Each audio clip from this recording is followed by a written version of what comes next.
पुणे के पास एक छोटा सा गांव था, चिंचवड़। वहीं रहते थे भगवान गणेश के अनन्य भक्त संत मोरया गोसावी।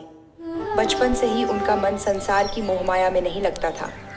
धन, वैभव, खेलकूद, परिवार, इनमें उन्हें कोई आकर्षण नहीं था। उनका जीवन बस एक ही धुन पर चलता, गणपति बप्पा, गणपति बप्पा।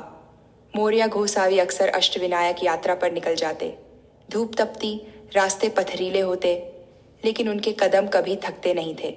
उनके होठों पर बस एक ही नाम गूंजता, गणपति बप्पा, गणपति बप्पा। जहाँ जहाँ वे जाते, वहाँ का वातावरण बदल जाता।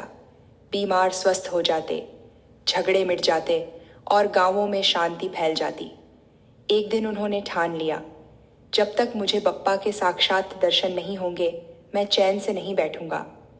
वे मोरे गांव के गणपति मंदिर में बैठ गए। दिन बीतते गए, रातें गुजरती गईं। न अन्न, न जल, बस ध्यान, साधना और प्रभु का नाम। भक्तों ने समझाया, मोरया, शरीर कमजोर हो रहा है, घर लौट चलो। लेकिन उन्होंने शांत स्वर में उत्तर दिया, नहीं, जब तक बप्पा मुझे दर्शन नहीं देंगे, मैं यहीं रहूंगा। और फिर वह दिव्य क्षण आया।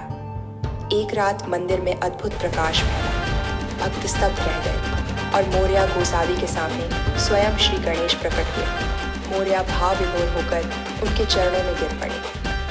हे बप्पा, यही मेरे जीवन का सबसे बड़ा सुख है।